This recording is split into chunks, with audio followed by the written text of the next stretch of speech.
Okay,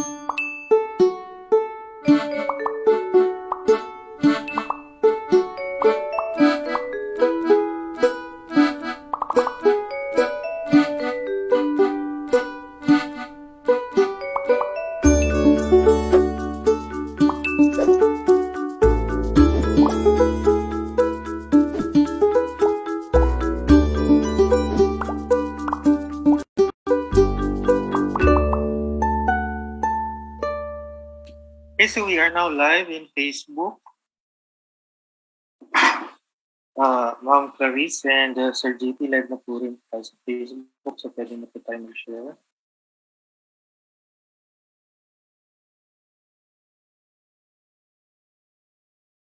So for those who are unable to join via Zoom, you can also watch via Facebook.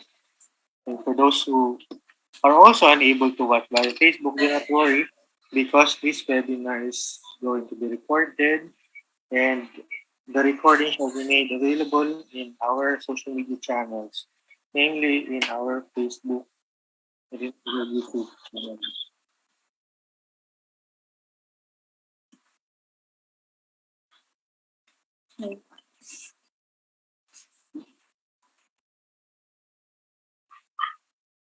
I think, Sir JP, may feedback po ata tayo. Naririnig ko yung voice from your computer. Sir JP, voice? Yeah. Siguro po if pwedeng, siguro baka i-mute yung computer dyan. Okay. Anyway, so it's already 3 o'clock, so we shall now start. So click ko lang po yung record button. Recording in progress. Right, so let us start. Thank you everyone for coming to this episode of the Intramuros Learning Sessions. So this is already our 72nd episode. So this session is brought to you by the Intramuros Administration in partnership with the Santa Isabel College of Manila. And of course, this is your host, Rancho Arcilia. And I also have here with me Jeffrey Yap, who is my co-host. Hi, Jeffrey. So,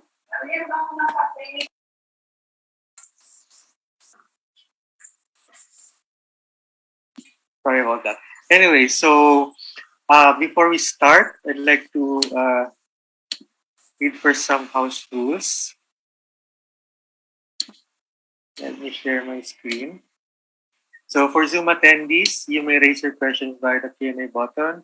And for FB viewers, you may raise your questions in the comment section below. And we will do our best to address all questions later on air. So we're going to read out the questions for our speakers to respond to. Take note that only those who have successfully registered and viewed on Zoom will be eligible to get a certificate.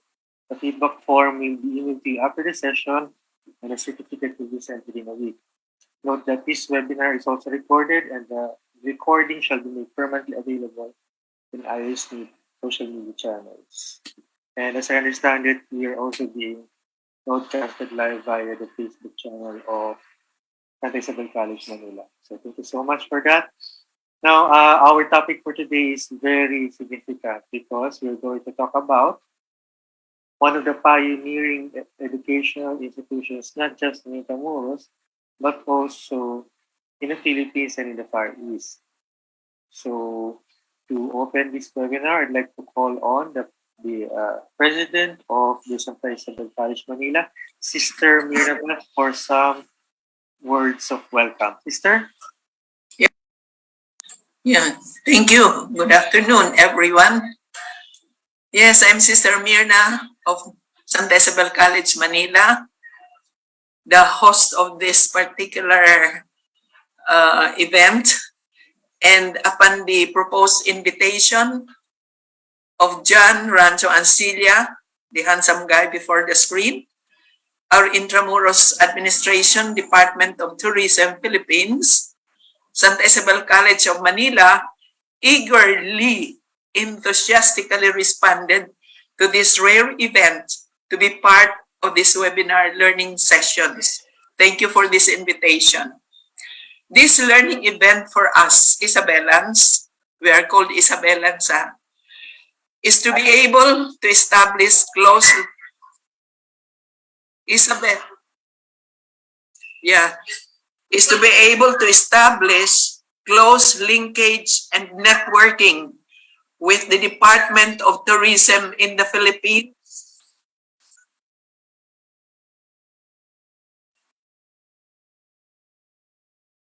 which speaks volumes of the richness of arts, culture, tourism, and the Filipino faith among our people. And this is indeed, this opportunity with IA is indeed one of the best ways to introduce our very own Catholic higher learning institution with the end in view of widening knowledge on interdisciplinary topics related to Manila, Philippine studies.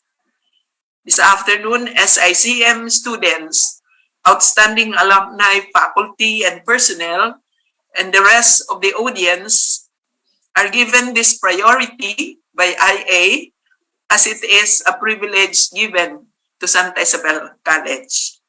In the name, therefore, of Santa Isabel College of Manila, one of the oldest Catholic institutions in the Philippines and in Asia, my sincere greetings and welcome to our participants, the listeners, for this significant event, learning event.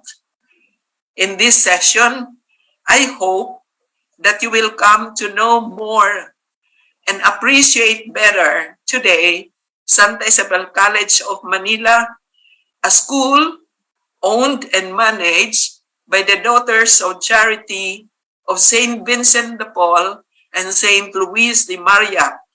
It is an international congregation of women in the service of the church and the less advantaged in our society. This is a worldwide congregation serving all over. SICM, by the way, is now firmly, beautifully, and conspicuously standing at 210 Taft Avenue, Ermita, Manila. Miss Clarissa, San Antonio, our very, very own active and acting director for promotion and linkages, and Mr. Jhaun Paul Enriquez, our acting director for information, communication, and education technology, are our guest speakers representing this beloved Santa Isabel College in these learning sessions today. I wish to express at the outset my profound gratitude to the collaborative organizers, particularly our contact John Ranzo Arcilia, of course, here Jeffrey Yap, and Sandra Martinez.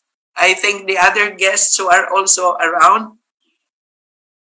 This collaborative group of Intramuros Department of Tourism, Philippines, making Santa Isabel College or SICM part of this learning occasion with my high esteem and hope for the success of this significant endeavor through IA.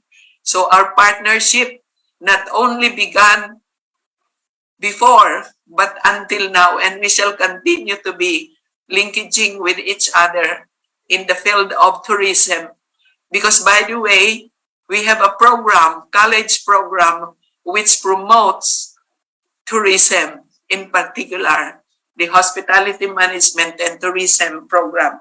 And so, without much ado, my warm welcome, good afternoon, and God bless us all. Mabuhay IA and Santa Isabel College, Manila. Thank you. Thank you so much for those warm words of welcome, sister. And we are, of course, very much honored to have you here today. And for us to have this partnership, and may we have more partnerships in the future po. So we are very pleased to have you po. And of course, without further ado, I'd like to introduce our two speakers, our two distinguished speakers for this afternoon. So we have, of course, Miss Clarissa San Antonio and JP Enriquez, who will be representing the Santa Isabel College of Manila, and will be talking about the history, the heritage, as well as the advocacies of the college. Now, to share my screen, so Sir JP Enriquez is currently the acting director of the Information and Communication Education Technology Center and Office of Admissions of Santa Isabel College, Manila. As an educator, he is also currently the faculty member for the Senior High School and Higher Education Department at SICM. He has a DS in Biology from the Pamantasan ng Lungsod ng Manila. And of course, our second distinguished speaker is Clarissa G. San Antonio, who is currently the acting director for the Office of Promotions, External Affairs, and Linkages at SICM. As an educator, she was formerly an assistant professor at the St. Paul University of Manila, as well as a former faculty member at the Higher Education Department at SICM. She has a BA in Political Science and a Juris Doctor degree from Adamson University, as well as a Master's in Public Administration from the University of Makati. Now, without further ado, we can now start with their presentation. Sir JP and Miss Clarissa. Good afternoon. Good afternoon, everyone. Our warmest Isabellan greetings to all the attendees here in Zoom and to all our viewers in the Facebook page of Intramuros Administration, as well in Santa Isabel College of Manila. So, Mr. JP Enriquez will discuss about the history of Santa Isabel College of Manila and the academic as an academic institution, while I'll be discussing SICM as a community engaging institution, as a Catholic Vincentian institution, our Circle of Isabellan Achievers, and of course, in the light of everything that is going on in our country, we would like to show to everyone the role that SICM portrays in the lives of our fellowmen.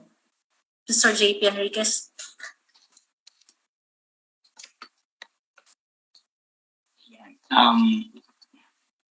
So good afternoon. Thank you, Ms. Clarissa, for turning over the virtual floor sa akin. No? And of course, thank you for sa IA for inviting us to be part of these ILS sessions of sharing the lasting legacy of Santa Isabel College of Manila. Okay. So I think Ms. Clarissa already have mentioned our discussion for this afternoon, how we would go through on sharing with everyone here who are here in the Zoom, as well as those who are watching with us in FB. So these are the things that we would be sharing with you, the history and how Santa Isabel College of Manila came about in terms of academic institution, it's engaging in the community, how it is being an Catholic Vincentian Isabellan institution, as well as empowering our Isabellans, as well as the achievers that we have over the past years. No? So to start off, of course, Santa Isabel College of Manila started not as Santa Isabel College of Manila. It actually started as an institution dedicated to the care of the sick and the orphan daughters of the Spanish soldiers. So during Spanish period, during Spanish time in the Philippines, it was basically for this purpose, and they were managed by the committee called the Real Casa de Santa Misericordia. So the name of Santa Isabel College of Manila before, in 1594, we started as the Hermanidad de la Santa Misericordia. So this was the early beginning of Santa Isabel College, no? And during this time, no, past few years, there was a change, no, in terms of by a decree by Queen Isabel II of Bourbon in October 24, 1632, in trying to really envision of how it will be able to care for the sick. No, so the birth of Santa Isabel, of Colegio de Santa Isabel, was brought about by the decree given by Queen Isabel II of Bourbon. So, wherein there was in 1639 there was Admiral Francisco Esguerra with two other generals of the army and two admirals of the navy and 13 captains and deans and other members of the ecclesiastical order, wherein they also drafted to be able to really put into life of the mission of trying to help the orphaned children of the Spanish soldiers. But of course, as years pass, also the Hermanidad that did not only help the Spanish orphans, but they also tried to help also the Filipino girls were also accepted during that time. So it was only for the Spanish orphans, but also for Filipino girls were also accepted during the Spanish period. So most of them were also soldiers or armies of the during the Spanish period. So being the institution during that time, it's the name given as Colegio de Santa Isabel. Another decree by King Philip in March 25, 1733. There was a royal decree from King Philip V announcing that a royal decree be given to Colegio de Santa Isabel to continue its mission of helping the poor and the sick daughters, orphan daughters of the soldiers during that Spanish time natin. And of course, this royal decree also gave way to the support of the Spanish of Spain to Santa Isabel College during that time as help to really sustain the mission of helping during the Spanish period. And in 1862, there was a royal decree again by Queen Isabella. And then I think this you're seeing in the image. This is the actual royal decree given by Queen Isabella in 1862.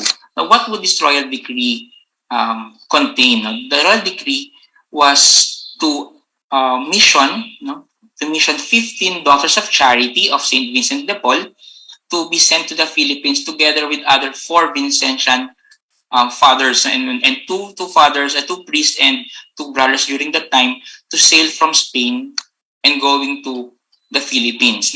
So it was in July 22, 1862, wherein the Daughters of Charity of St. Vincent de Paul was able to arrive in the Philippines and they were called Hijas de la Caridad, or the Daughters of Charity, headed by Sister Tiburcia Ayans, DC.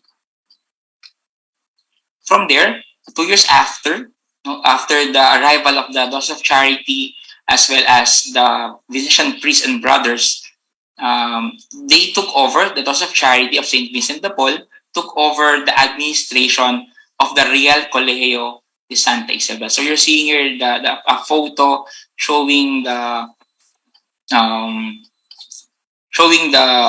daughters when upon their arrival here at the Philippines. And then in 1866, so after they have arrived in the Philippines, so there was another school. It was the first school for girls that you see on the image on your left of your screen. You would see here it's Colegio de Santa Patenciana. This was the first girls institution established also in Intramuros during that time in 1590. So it was the first girls school. But in 1866, there was a fusion wherein there was a fusion of Colegio de Santa Patenciana as well as Real Colegio de Santa Isabel. So the students from Colegio de Santa Patenciana was transferred to Colegio de Santa Isabel during that time. So there was already the merging of the of schools even during the Spanish period. So that's why also Colegio de Santa Isabel also became one of the oldest schools for girls. So during the merging of Colegio de Santa Patenciana as well as Colegio de Santa Isabel. That's why in the history, Colegio de Santa Isabel was also one of the first schools for girls. And also it's also important to take note that the legacy of Santa Isabel or Colegio de Santa Isabel during that time was also, of course, none other than our national hero, Jose Rizal, wherein he took private lessons during that time, wherein he tried to hone his Spanish knowledge and took several noon recesses, and then they took private lessons at Colegio de Santa Isabel during that time. In addition, we also have, maybe if you're familiar with Dolores Paterno, she's basically a sister of Dr.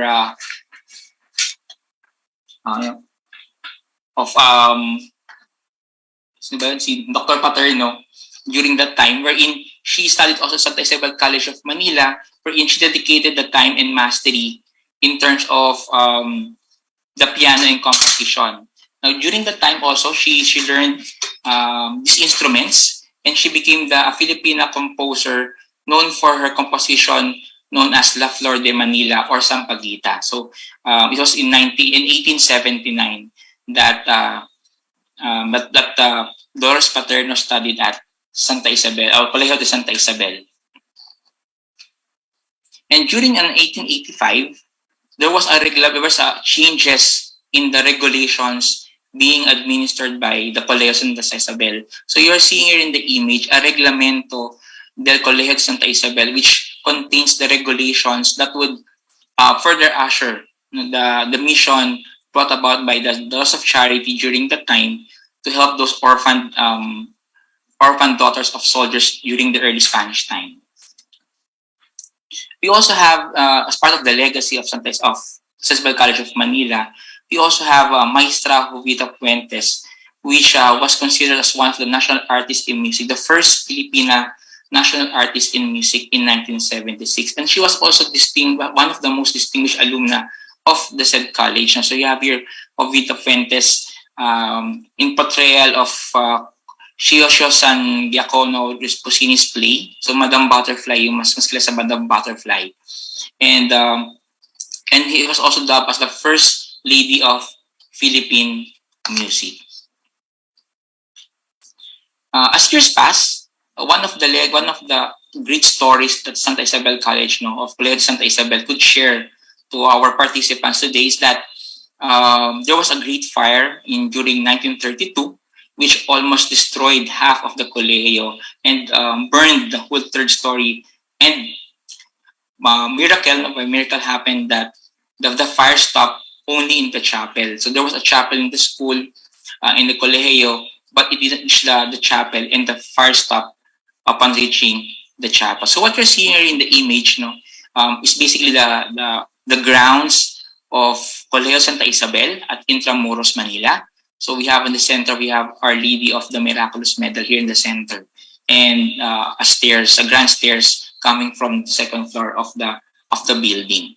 So on your right, you will see here, this would be an image captured after the war has broke out and destroyed the whole campus.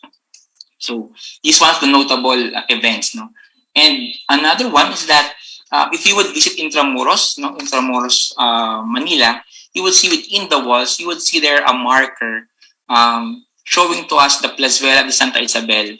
The Plazuela de Santa Isabel is actually in front of the former site of Colegio de Santa Isabel. And it was restored in 1983, this particular Plaza de Santa Isabel, as a monument that dedicated itself to the non-combatant victims of the last war. And it was erected in 1995 by the Memorare Manila in 1945. So you're seeing here the actual image on your left of the Plazuela de Santa Isabel, which actually is in front of the Colegio de Santa Isabel when it was still in Intramuros, Manila. And we have another marker you could see when you visit also the walled city in Intramuros, is that you would also see the statue of Queen Isabel II. So you would see here, I think it was in Puerto de Santa Isabel, wherein this was the place where the Daughters of Charity, the 15 Daughters of Charity, arrived in the Philippines, and they docked here. And then there was a marker that was placed there in Plaza as Arroceros. It was moved to the church in Malate in 1975, and then moved in the Puerto de Santa Isabel gate, outside of Intramuros. Where until now, if you would visit Intramuros, you would see that this particular marker in statue of Queen Isabel II is still there. And of course, within the walled city, you would also be able to see a marker showing the old site of where Santa Isabel College previously stood within the walled city of Intramuros. And after the war also, the other DC sisters, so led by Sor Candida Ocampo DC, Sor Pilar Zena Rosa DC, as well as Sor Juana Zabalza DC, they also carried, we have one of our most treasured treasures of Santa Isabel College of Manila, our Santo Cristo del Tesoro. And during 1945, it was carried to St. Augustine Church. During the war, it was transferred there when the school was really devastated by the war. And here is an image showing to us on the left, that this was the former wall of Santa Isabel, Colegio Santa Isabel, during the time after the war, and just in front of it was actually the Ateneo de Manila. So they're basically in front of each other during the early times before the war. And because during the war that the Japanese really destroyed the Intramuros in the walled city, so Santa Isabel College of Manila, or Real Colegio Santa Isabel, was one of those, was really devastated, and the ruins that you're seeing here was actually an abandoned already property. And Real Colegio during that time after the war transferred to Top Avenue. But what the image that you're seeing here in front of you is actually the press is currently occupied by the CBCP. Now here during 1946, one of the notable establishments that was saved by the war was St. Rita's Hall, as you can see in our image here on your left. And then but around upper right of the screen, you would see the San Vicente de Paul Parish, or St. Vincent de Paul Parish. It's just adjacent to St. Rita's Hall. Now, what's the significance of this St. Rita's Hall in the legacy of Real Colegio de Santa Isabel? Actually, after the war, the Daughters of Charity, since the whole institution was really damaged by the war, and daughters sought refuge. So one of the refuge that the sisters did was to bring first the Santo Cristo del Tesoro image to St. Augustine Church, and another one is that they also sought refuge to St. Rita's Hall. So you are seeing here the actual filigree letters, the SRH of the main building. You have the ASS and then R and then H. Actually, it's until now, it's still you can still see it on the main building as you enter the main lobby of the school campus. The filigree letters, the SR and H. And during this time, when the school transferred to St. Rita's Hall, Sister Candida Ocampo DC became the first Filipina superior of the college. And what you're seeing here on your screen now, so after the war, then the Daughters of Charity transferred to St. Rita's Hall.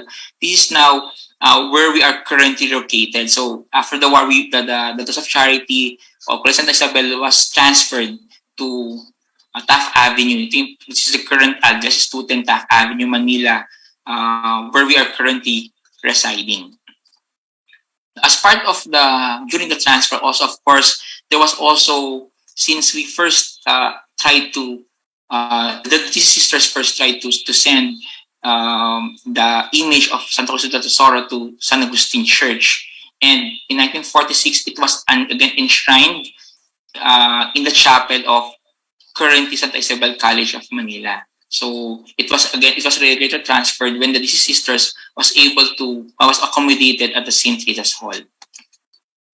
And in 1947, the St. Rita's Hall was really converted, or was really transferred to Colegio de Santa Isabel.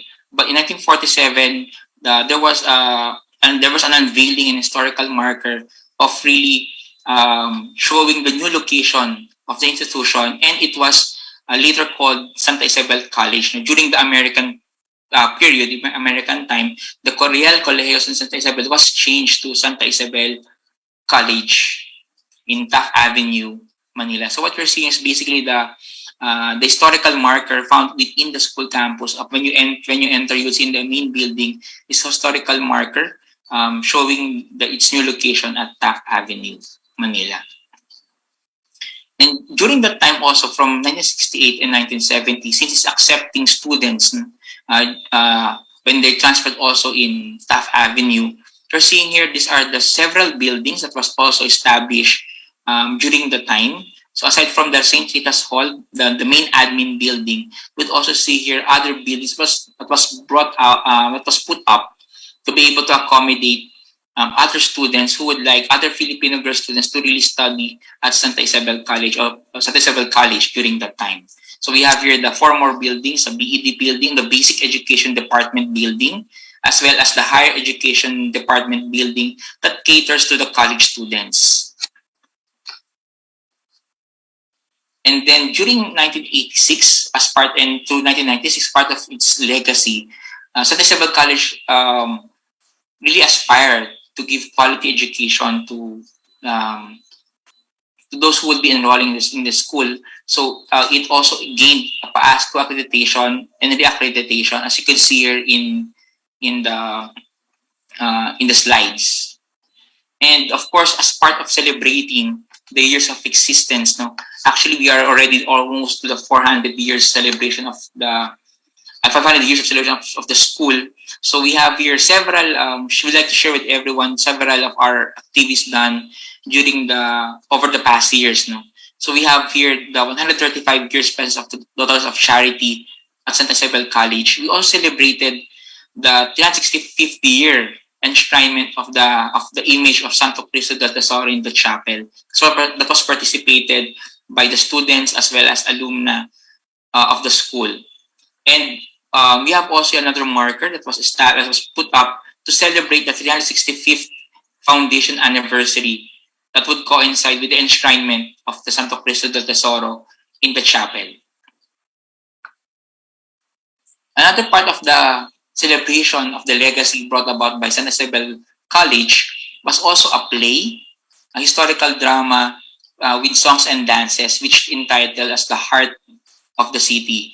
And this play was as part of a celebration, 370th foundation anniversary of the school.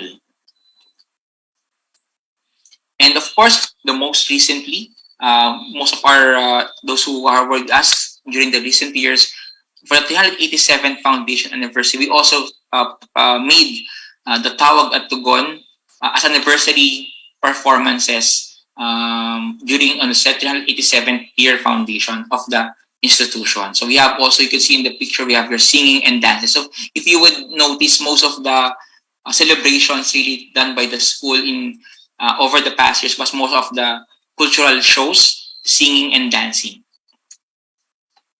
And after a year, during this pandemic time, of course, we would not forget of celebrating the legacy that Santa Isabel College of Manila has given to everyone, wherein we did a throwback musical, used as a virtual musical shown through the Facebook, Facebook siya, wherein it's entitled Throwback Musical Forward Christianity in Arts and Culture Musical 21. So as part of the celebration of the school of 380th foundation anniversary, we also celebrated the 500 years of Christianity here in the Philippines. It's a coincide activity by the school. Again, this particular musical showed the history that the Santa Isabel College of Manila has gone through over this. Of course, our alumni and students also participated, as well as a faculty participated in this particular foundation anniversary. We have also another important legacy that we would like to share with our participants this afternoon is, of course, we have heard earlier that the Daughters of Charity were sent by a royal decree by Queen Isabel II and to the Philippines. And in 2014, we also celebrated the 150th year arrival of the Daughters of Charity here in the Philippines. So we have also put up a marker within the school campus reminding us that how the Daughters of Charity really ushered in terms of keeping up with the mission of helping those who are less privileged in the society. And maybe you're also wondering, so from its former name, the Hermandad de la Santa Misericordia, to Colegio de Santa Isabel by virtue of Queen Isabel II, and of course, and then a royal decree by King Philip V, wherein it was it became a Real Colegio de Santa Isabel. And after the war, it became Santa Isabel College. So now, from the SEC, we have a new registered name. So that's why we are now called the Santa Isabel College of Manila, which started in 2017. So, but basically, we're still the same institution that was founded in 1632. And we have another photo showing to our participants the former servant leaders through the years. So the other past presidents that served Santa Isabel College of Manila over the past year. So we started from Sor Tiburcia Ayans, and then Sor Candida Ocampo DC, and then followed by several more Filipina Daughters of Charity who ushered Isabelans towards their dream and aspirations. Okay, so as part of our sharing for this afternoon also, so a short history background of this institution, we would also like to share with us, is of course the seal of the Santa Isabel, how Santa Isabel College of Manila is able to live up with this mission. So for those who are seeing this on screen, the logo of Santa Isabel, the seal, you would see here that the cross would be in the center of the seal, that would symbolize Christ. That would be the center of the lives of all Isabelans, wherein it's Christ, charity, that would urge the school in terms of realizing the mission of educating the young.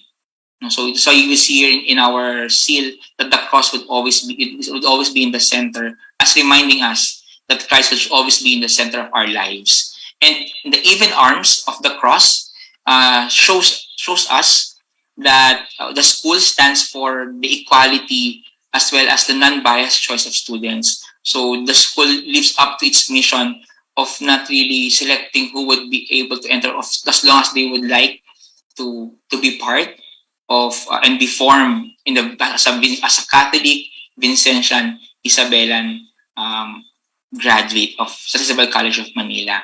And of course, you would also see the 4 Latin terms around the seal: the caritas, humilitas, sapientia, and disciplina.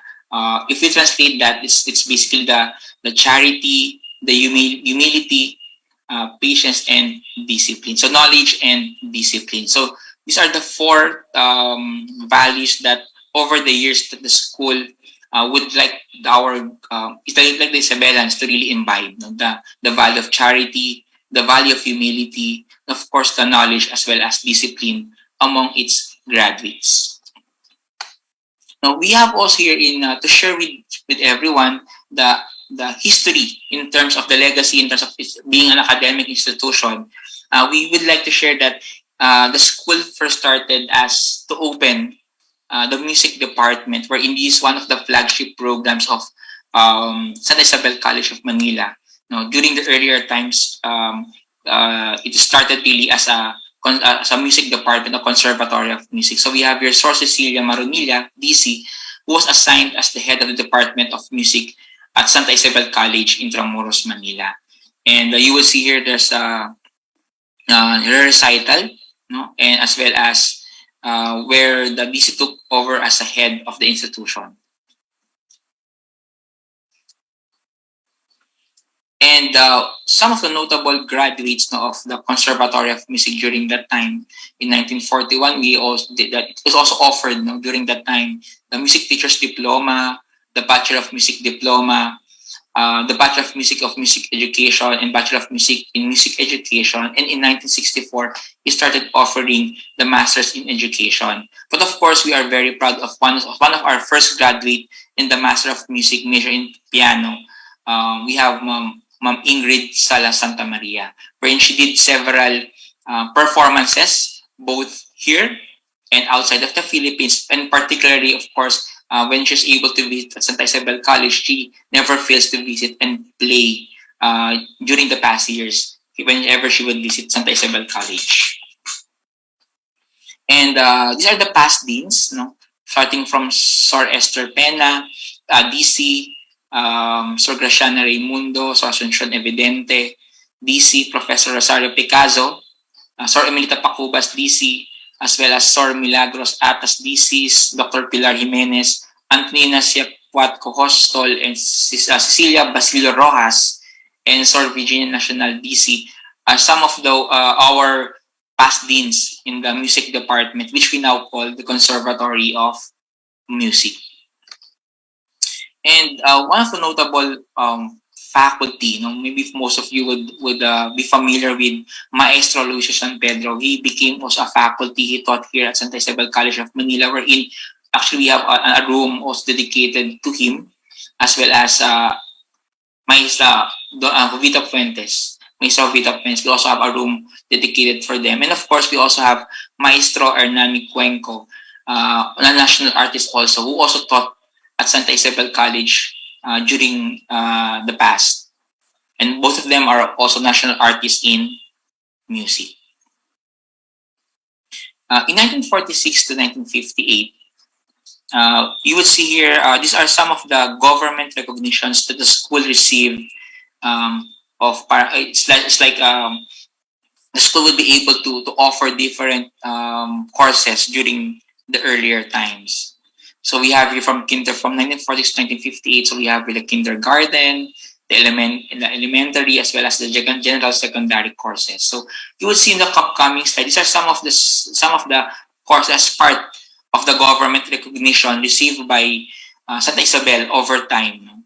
So we have also received 1947 the education courses, the junior normal college courses, the 2-year collegiate commercial courses, the 1-year collegiate secretarial courses, from the junior course in piano also, until the teacher course in voice culture. So these are the different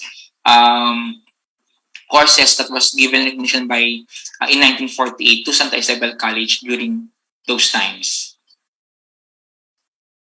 And in 1949 to 1953, the school also received its government recognition to offer Bachelor of Music in Voice, as well as in piano, as well as, if you would see, we also have during the earlier time, so it's not mostly music, but also the 6-month course in dressmaking and foreign cookery, and a 2-year general liberal arts course.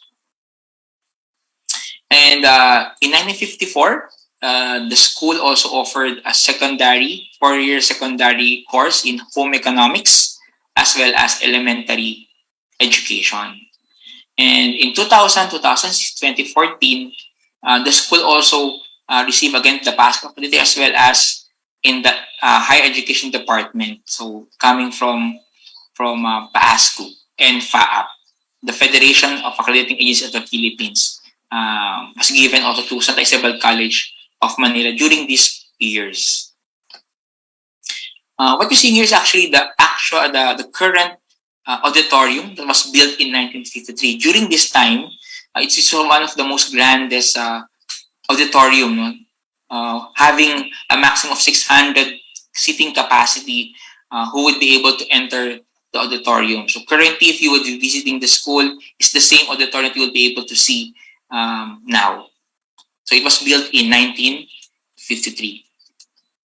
And in 1981, we also offered the course in Bachelor of Science in Public Relations. And during this time, it was Santa Isabel College was the only school in the Philippines to offer the BSPR.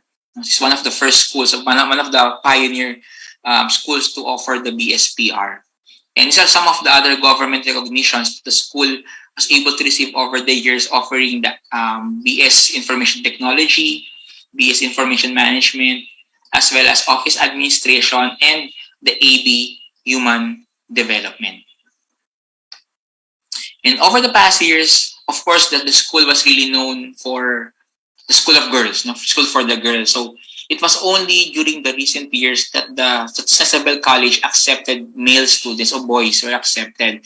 So you would see here in your screen the years that the school accepted boys. It was in 1995 that the lower basic education accepted boys. That's from nursery up to the grade 6. And then in 2000, they also started accepting boys for the college department or the higher education department. In 2003, it started accepting boys from grade 7 to grade 10. So starting 1995, slowly is transitioning from not only accepting as a pure girls school, but already slowly going towards a co-ed educational institution. So it was only in 2003 that the all levels from the basic education down to the higher education accepted boys. And in 2004 and 2009, the school also was able to receive government recognition to offer BSIT in the computer studies program, as well as the hotel and restaurant management, or the HM and tourism. So this is basically the new logo that's already being used by the school. And of course, as part of its fulfilling its mission of really forming Isabelans who are really equipped in the industry. So we also have your Chateau de Santa Isabel as a practicum center for students who are taking up the hotel and restaurant management. And of course, again, as part of the mission of the school of really helping those who would really need to finish their studies. In around 2005-2006, the school also offered evening classes for those who are working. So we also, for those who are working students, and then they would like to finish their college degree. So we also offered as part of our community extension program, wherein you should be working, and then you could finish you could attend classes in the evening. And then, of course, we also offered the alternative learning system as part, again, of the mission of really helping those who would really like to complete their education, for those who are out of school youth. So we also offer the alternative learning system. And for those who would, of course, as a response to the government of improving the skills of the graduates. So we also offered in 2010 several TESDA courses. This includes the bookkeeping, NC2, the housekeeping, NC2, the food and beverage services, NC2. And Santa Isabel College of Manila is also a member of the South Manila Educational Consortium as part of its idea of its goal of enhancing its education and being partners with other institutions around the south of Manila. So we also became part of the SMEC, together with all the other universities and colleges within south of Manila. And we also have, as part of the legacy that we could share with everyone, is that if you would remember that we had change in terms of how we implement our basic education. So Santa Isabel College of Manila during that time was also an instrument of training the public school teachers to keep them, make them really ready for the K-12 curriculum. So I think it's around 2015, and I think it's 3 years consecutive wherein we equip public school teachers for the new K-12 curriculum.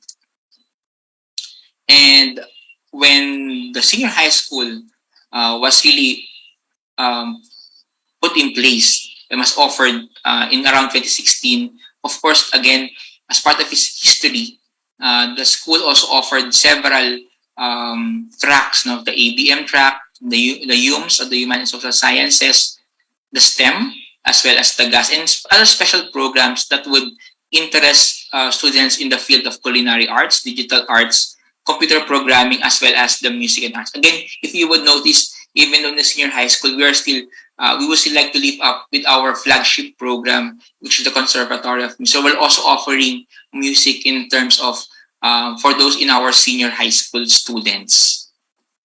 And we also have a test training for administrator in terms of the events management around 2017. And to really be able to answer the call globally, so we also offered our test training not only here in the Philippines, but also we also have trainees coming from China, home team trainees from China, wherein they were able to gain housekeeping NC2 coming from TESDA as part of the TESDA program. And here we also have our students, out of school youth. We have our out of school youth who are also interested in having TESDA training. So as part of their program of enhancing their skill, we also equip them and to take up either housekeeping as well as bookkeeping NC2. And we also did several test trainings now in the SICM community, wherein we also partnered with again with other institutions, for the events management NC3 as well as creative web designs. And of course, as part of really imbibing the spirit of social commitment as a Filipino, of course, we have several events showing, celebrating yung buwan ng wika na every year, as part of our social commitment of really imbibing the Filipino spirit. So I think that would be the end of my presentation of sharing with you, and I would like to turn over the sharing to my partner, Miss Clarissa San Antonio. Thank you very much, Sir JP, for that wonderful and enriching discussion of SICM history. So from one facet to another, by this time, I will be discussing SICM as a community engaging institution. So let us trail down by this time the journal of SICM, as I will be discussing I will walk you through what seems to be the stronghold of SICM in terms of reaching this far. Okay? So the altruistic spirit of SICM can be traced on this vision mission, the core and enabling values that we are adhering to from the very start of our mission. And based from the vision mission and the core and enabling values, the mobilizing entity to the community is basically the community extension services or the community engagement services. So more than an academic institution, SICM's educational goal is to uphold the socio-economic goals of the nation by being self-reliant and productive citizens of the country and ready to embrace the basic functions of the society. This, of course, entails also the upholding of the culture and all the elements of the heritage as a Filipino in the light of the gospel. Desirable, definitely, in the light of the gospel. Now, this CES, or the Community Extension Services, one of the functions is to provide formation through the activities, and that is Christian Vincentian formation on the different stakeholders of SICM and to its partner communities. Now, with respect to the CES, as I mentioned, this basically is the mobilizing entity, the benevolence and the kindness that is being transmitted to its society is considerably being done through these partner agencies. So over the years, the partner agencies being entered into by CES are the following. So these are the DSWD, the NCR, DepEd, DOH, Philippine Blood Council, Bahayruga, and of course the SME. Sir JP already mentioned a while ago that we do have an evening program. So the CES is basically the unit which is in charge of the evening program, and our evening program serves to be the potent factor in running the educational goal, because communally and academically, this evening program is catering to all those who are working students. So we would like to bridge the gap of education as we extend our helping hand to those who felt the need to educate themselves but is basically deprived of their current situation. Okay, so as already mentioned, these are the partners. Let me go through now to the flagship programs. So,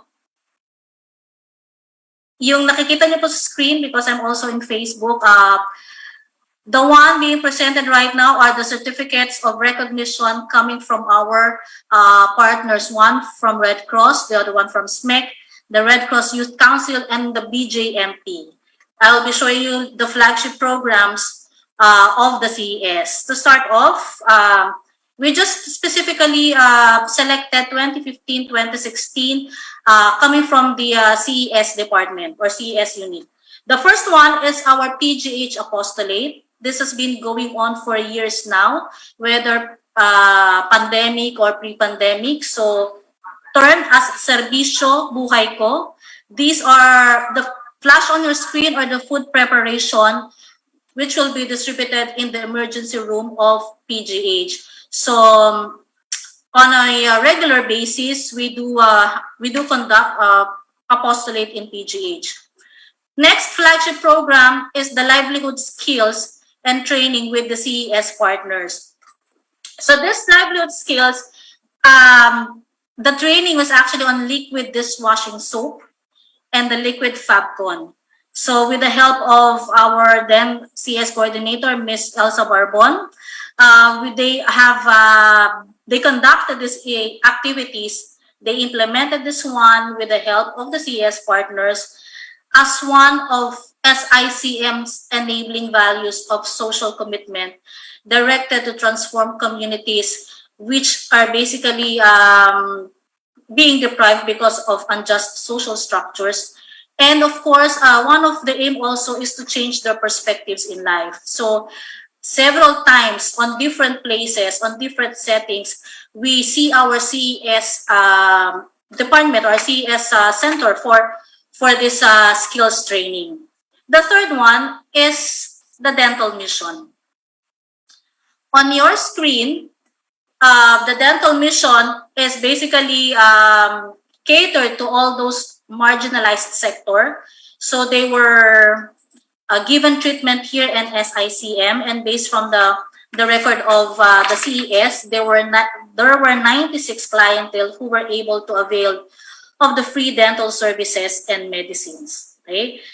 Now, the next one that I would like to present to you is the bookkeeping session. I would like to emphasize that this is one of the most, if not, I would like to really cherish this community extension activities, the bookkeeping session. For one reason, this is more than just reaching out to these people.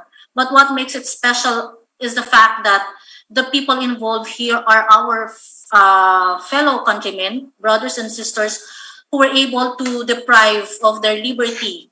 But on one point, what we did was passing on the learning coming from our Isabellan students, from our faculty members who took time to do these bookkeeping sessions with these people. So this is more than just passing on. It's basically compassionate service who wanted to learn, who wanted to be educated, but they are being hindered by their condition. So reaching out to them is truly inspiring as we speak about manifesting the Isabellan attributes of compassion to our fellow countrymen. In our own little way, we try to set aside the disequilibrium that these people are basically experiencing and somehow the sort of discrimination, for we strongly believe that knowledge or sapientia as one of our values that we want to our Isabellan to imbibe is not confined only in the four corners of the classroom. So the one on my left is the actual bookkeeping sessions, and just a little info lang po, the people who took the bookkeeping session, there are really those who passed the test, the assessment. For purpose of data privacy, we cannot just reveal their identity. On the other end, it's the BEC session. So the basic ecclesial community session is one of our forefront in terms of growing faith in us. So we extended this BEC session to these people. Okay. So the next one, LUMAD advocacy. There are two ways of catering to our LUMAD clientele. The first one is the feeding program conducted by the CES. There were around 125 LUMAD who benefited from the feeding program of the CES. On the other end of your screen, it was a forum implemented by the Basic Education Department with the theme Moving Forward, the Road to Self-Determination, Peace and Development. So if you remember back then, there was one at a time that Lumad has been in the light of our, how do you call it, issue because of some killings. But in this forum 2016, we were able to orient the Isabellan community that this issue of Lumad and the issue of other probably cultural minorities should not be disregarded. Instead, we should fulfill also the mission of letting them know that they are part of the society. Next on the list is our HIV awareness or HIV/AIDS awareness program. Once again, on different setting, we try to inculcate the importance or removing the floating discrimination for that those people are experiencing because of this HIV/AIDS. So the one on my left again is an information dissemination seminar about AIDS, HIV/AIDS, where the involved participants are grades 7 to 10, and including the our partner communities from PACO, San Andres, Malate, Cavite. Apart from the AIDS awareness, we already conducted also the K-12 anti-bullying and anti-hazing on different communities. So on the ground po ito, it's not just a formal seminar being done, but on ground, we try to orient them, to educate these people, the young ones, the youth. The other end, it's in AIDS interaction student, with the help of my colleagues from the guidance office and other offices for that matter. We try to prepare students to get involved, deliver themselves, deliver their insights as a student, as a youth, as a member of the society, and their personal insights on AIDS in itself. So with the representatives from other Asian countries, we get to celebrate this AIDS interaction with students here in Santa Isabel College of Manila. So as part of preparing for this interaction, we try to orient also our friendly delegates with our history as we inform them of this historical marker. Next, moving on, tutorial services. So this tutorial services is being done, or was done rather, in the light of passing on what they have learned inside Santa Isabel College of Manila.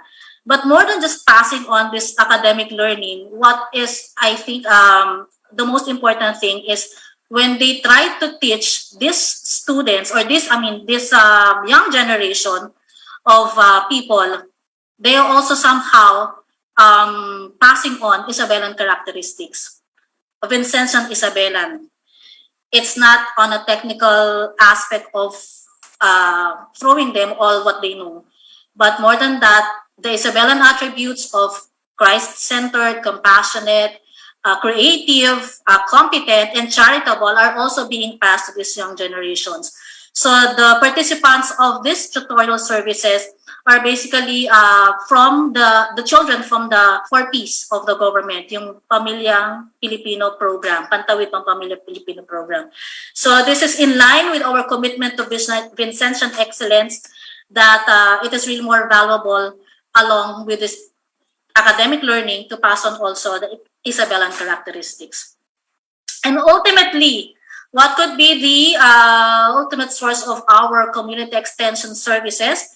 So just recently, at the height of the pandemic, this Isabellan community, Bayanihan Community Pantry, was actually inspired by this emerging community pantries on different places, which was originally done in Maginhawa Street in Quezon City. So we try to adapt the concept somehow, but in adapting that one, we tried also to give way to the celebration of the 500 years of Christianity. We did this one for 3 days, and we were able to get support from our partner. So as you can see, we have the people in the military uniform to pacify.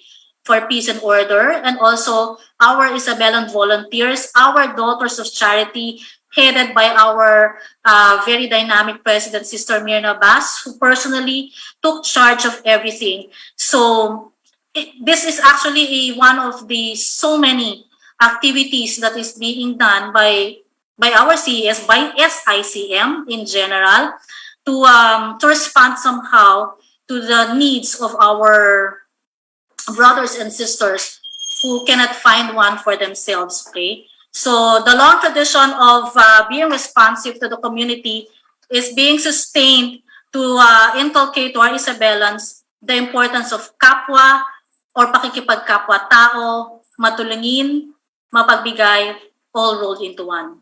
And of course, I would just like to add that this academic extension activities, community extension activities is also being in unison with our alumni.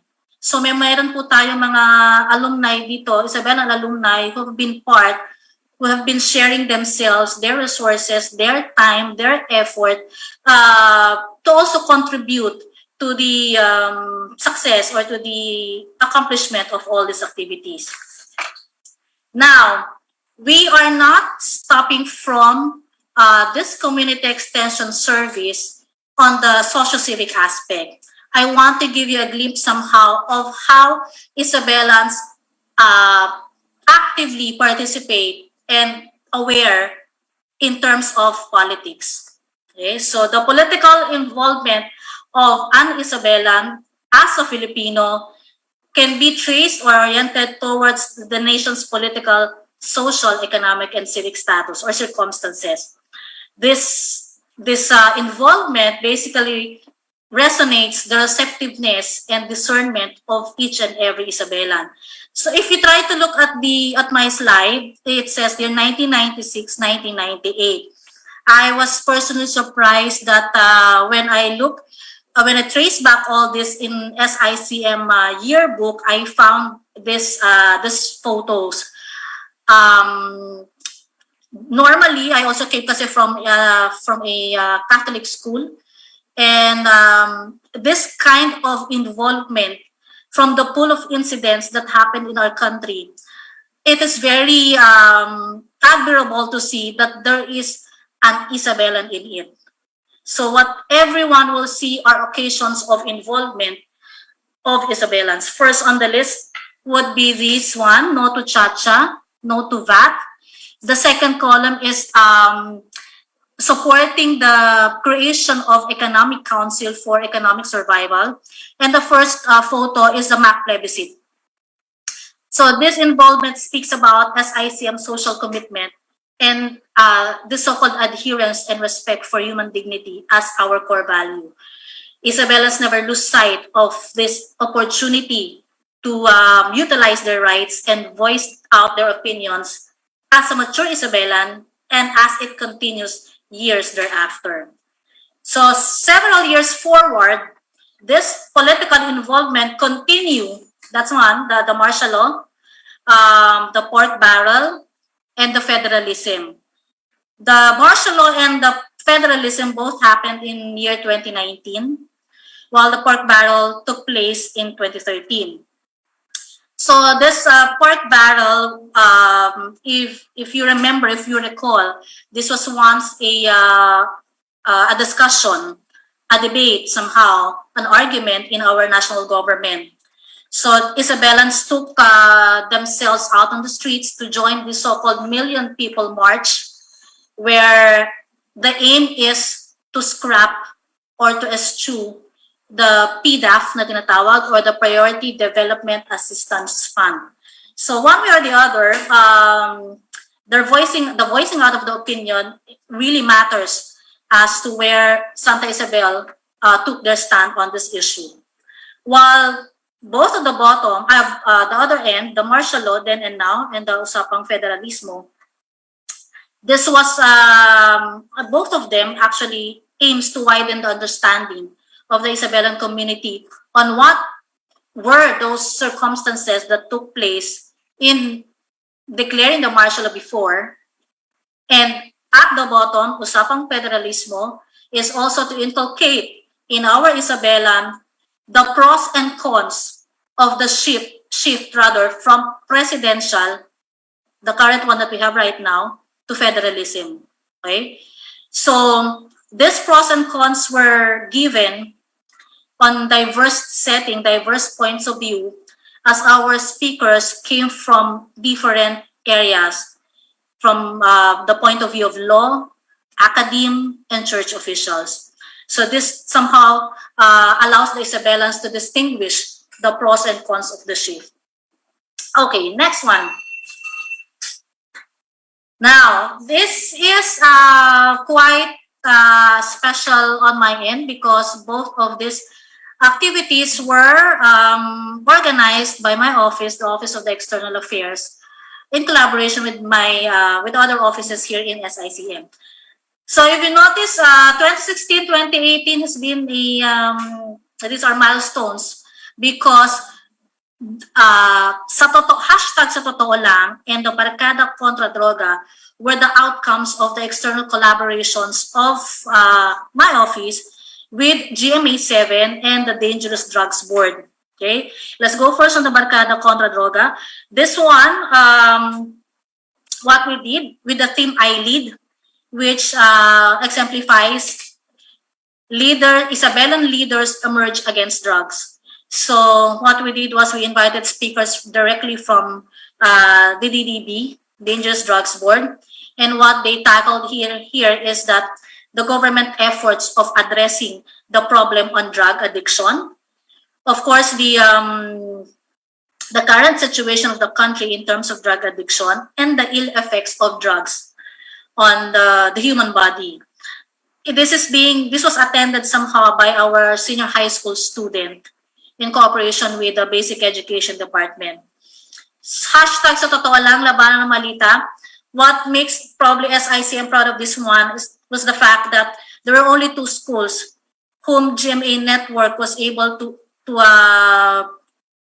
conduct this one. Okay, so the proliferation of the fake news back then is very flagrant, which urges SICM somehow to collaborate with GMA network, as this labanan ng malita serves to be their campaign material on the issue of fake news. So these 2 social issues serves to be an eye-opener for all Isabelans, educational, informative in a sense, though they may be indirect community involvement, but the matter of leading our students on a more wider perspectives on social issues makes it more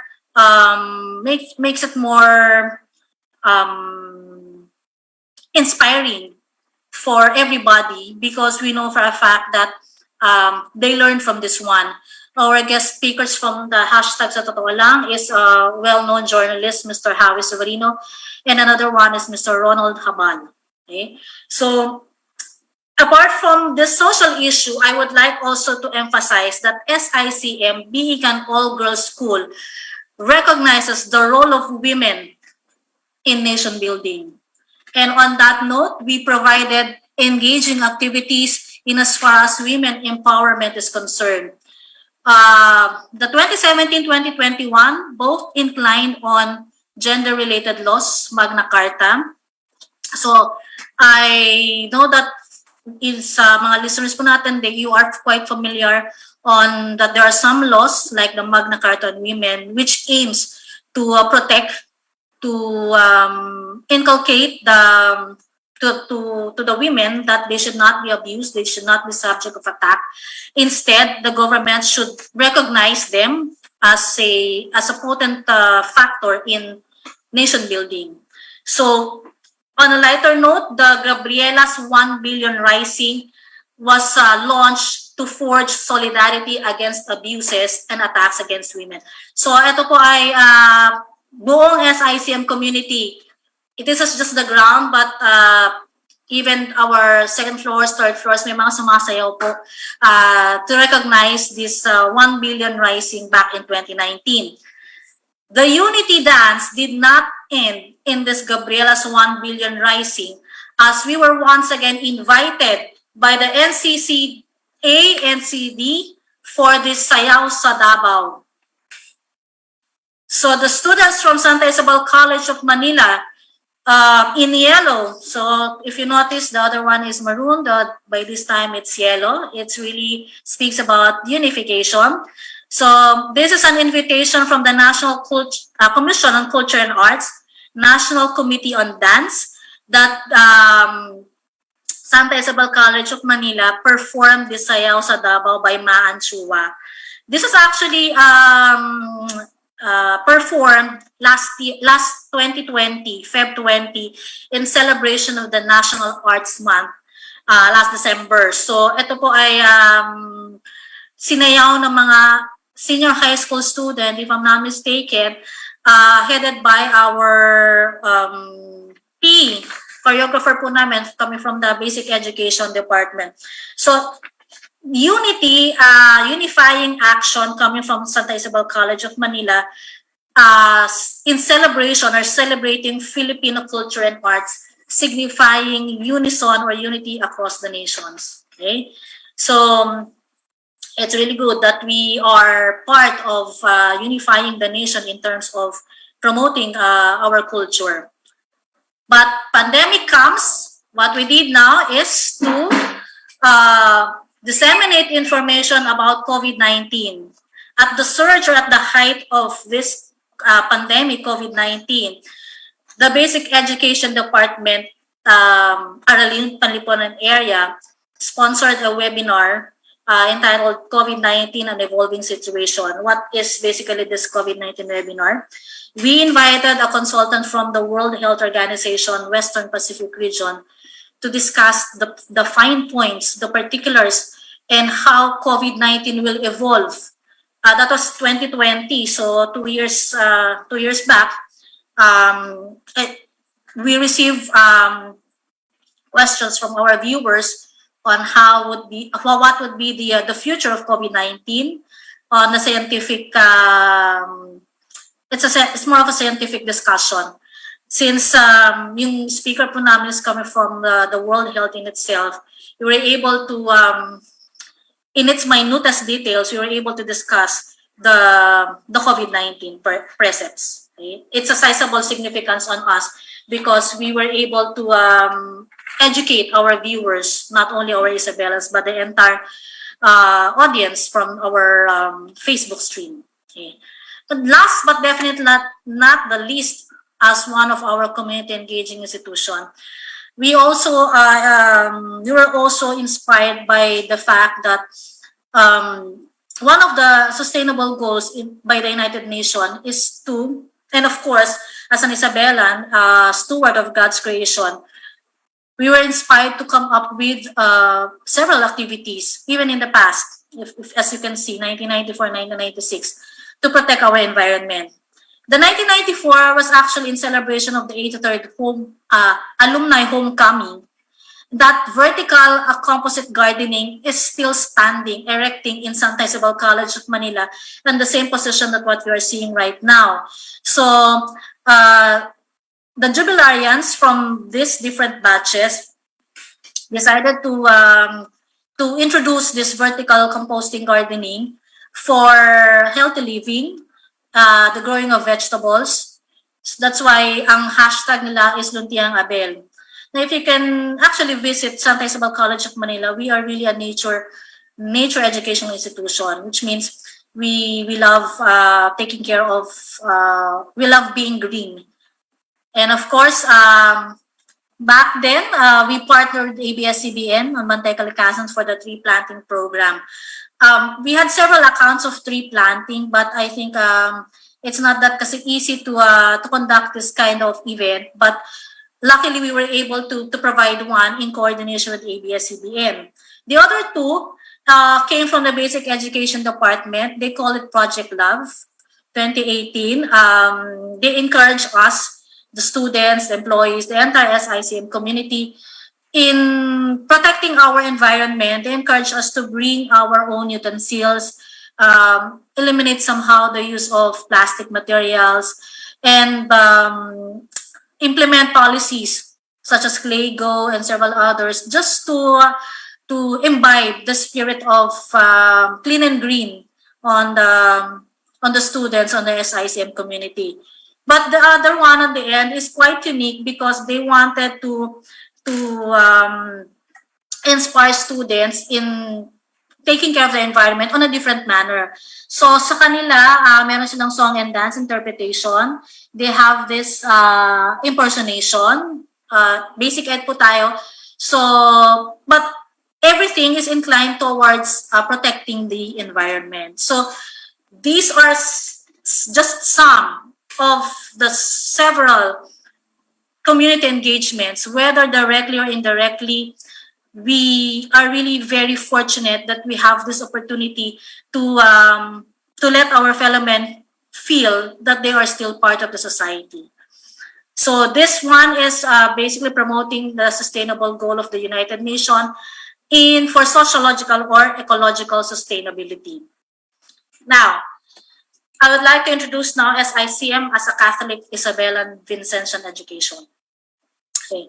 The holistic progress of every Isabellan and the historical developments of SICM yields this 389-year-old Catholic Vincentian Isabellan institution. So alive in the heart of every Isabellan are the teachings of our school patrons. If I'm going to abbreviate the teachings of all the school patrons, you can simply arrive at the three: charity, simplicity, and humility. For every Isabellan that you encounter outside or inside Santa Isabel College of Manila, you can actually see, if you are actually seeing the reflection of charity, simplicity, and humility, that's the Vincentian Isabellan education. That's the Vincentian Isabellan education that that SICM have taught them throughout the years. So this compelling word sends out a coherent and clear message to everyone that it is really the benevolence and the great compassion for our less fortunate brothers and sisters of the society that should be exhibited in any form and in any condition. It doesn't matter, it should not be in the form that it is on a technical aspect because it's a project, for instance, but in the heart of every Isabellan, when they extend a helping hand, they are actually practicing the 5 C's and the teachings of our school patron: charity, simplicity, humility. So this school patron somehow lead us in this direction, and that's the reason why we actually reached this far, 389.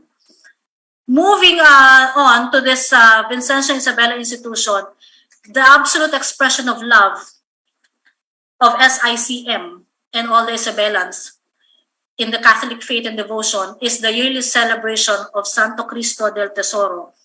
Devotees from different places flock every year, September 14, at SICM Chapel to give reverence to this Black crucified Christ in celebration of the feast of the exaltation of the cross. The best part of this devotion is basically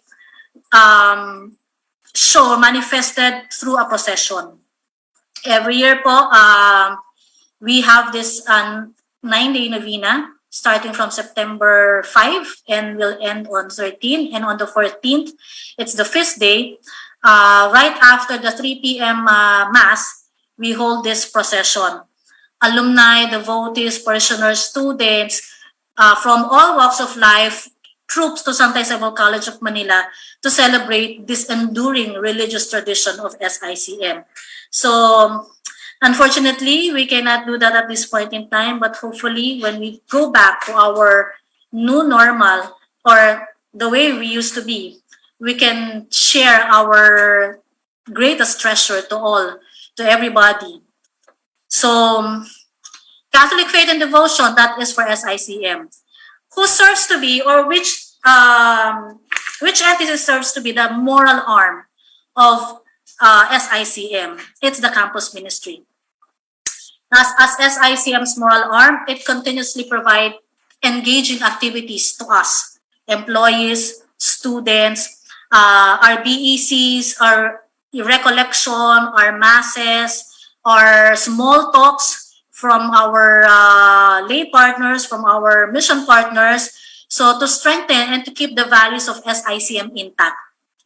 We relentlessly strive to inculcate to every Isabelan and to the entire SICM community that growing in faith together as one Isabelan is basically the fortress of our, or the bedrock of our devotion to Santo Cristo, and of course to our Christianity, to our Christian formation. So this several attempts to remind us somehow that wherever we are, the Catholic faith and the Catholic devotion should never die. Okay. On a lighter note, once again, I'd like to share with you some of the activities here promoting Filipino heritage. Santa Cruzan, the one that you are seeing on the screen are participants from the Basic Education Department. We try to, this promising and engaging activity of the SICM is leaned towards promoting Filipino heritage, not only in terms of promoting the school, but definitely in terms of upholding Filipino culture, in as much as we wanted to show to them the importance of it. So that's Filipino Heritage Santa Cruzan. Next one, okay. Sulong Isabelans, Bangon Pilipinas, several settings, several incidents, different people, where you can actually see the true essence of the great compassion of SICM to our community partners. So in diverse settings, these are scenes from the relief operations made by the Isabelan volunteers with the help of our CES, and of course, Miss Elsa Barbon. So I'd just like to give you a glimpse, because these are different events. The first three slides on top, and then yung ito po, nasa gitna rin, the one wearing the face mask. These are These are skills training. If you remember, yung binanggit ko po kanina, liquid soap and liquid Fabcon, they do train these people from Montalban, Rizal.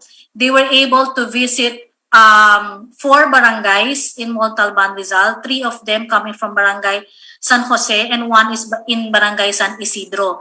So they also included the BEC sessions there.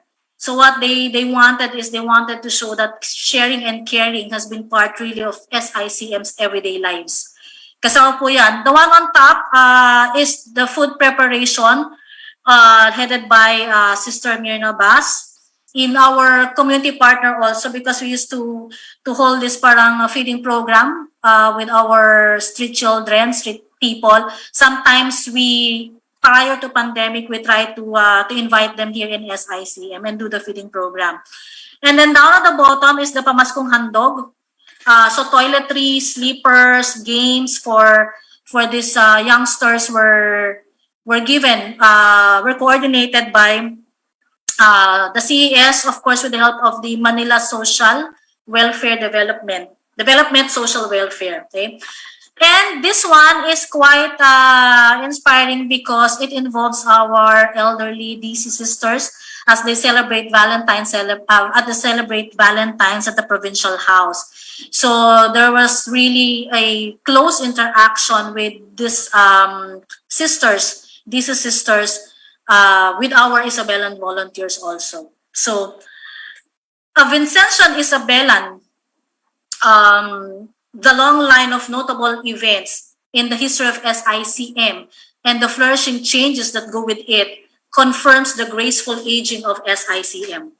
So this, for every attempt, for every struggle, for every accomplishment, for every achievement, there lies a Vincentian Isabelan. So who is a Vincentian Isabelan? Let us see now, once again, the triune of vision, mission, the core values, the enabling values, and the inclusion of the Isabelan attributes. The context now of a Catholic Vincentian Isabelan institution anchors on this triune that is embedded in the heart of every Isabelan. This this trion serves now as the formation of the Isabellan community, that when we do get out, when we celebrate life, when we are with our community partners, when we engage in our mission, we try to live up to the spirit of this Catholic Vincentian Isabellan institution. If you have, if you were able to notice our history, the two facets of SICM as an academic and community engagement, you will always notice the core and the enabling values. On different grounds, with different people, we may be diverse, but at the end of the day, we still uphold this Vincentian Isabellan character attributes. Of course, for each and every Isabellan, there is the presence of being Christ-centered, charitable, compassionate, competent, and creative. So, knowing this Vincentian Isabellan, I'd like to lead you now to the direction that when you encounter one Isabellan, one after the other, you will see a self-directed, a global, and an empowered Isabellan. Now, these Isabellans, or as Isabellans, carry with them the value of Catholic Vincentian education. It also emanates in them. If you remember what Sir JP mentioned, the Latin inscriptions of Caritas, Humilitas, Sapientia, Disciplina, these are not just wordings, but in pursuit of Vincentian excellence, it does not only come academically, but their growth is being nurtured by building the true essence of Vincentian's character into becoming good citizens, not only of the community, but of the country and the rest of the world. SICM has been standing on several contexts. Using this context in being self-directed and empowered Isabellans, the spirit of Caritas can be seen in the altruistic efforts of SICM to its community partners. Humility would always be embedded in the heart of every Isabellan as part of their integrity, while the knowledge that they were able to gain as an Isabellan during their stay here in SICM, they became a competent Isabellan in their own field. And of course, in fulfilling the mission of the vision mission of SICM, it basically serves as a discipline for everybody in the entire SICM community to reach out and to pursue what is basically lies in the vision mission. Okay, so let me give you now a glimpse. This is the most, I think, exciting part. Let me give you now a glimpse of our Isabellan alumni whose dedication and character were honed by SICM, infused in them the spirit of Caritas, Humilitas, Sapientia, and Disciplina. Circle of Isabellan achievers, we believe that great achievers deserve to be shared. From the hospitality management program, we have Mr. Lawrence Michael Rome, and on his list of achievements, on 2010, way back 2010, he became part of the pre-opening team, supervisor for luxury service apartment in Dubai, UAE. 2011, he was also became part of the five-star luxury in the Philippines as villa supervisor, became the housekeeping manager, executive housekeeper, and currently he is the housekeeping manager, Aruga by Rockwell, Waterfront Drive, Rockwell Center, Makati. So in this field of HM, he was able to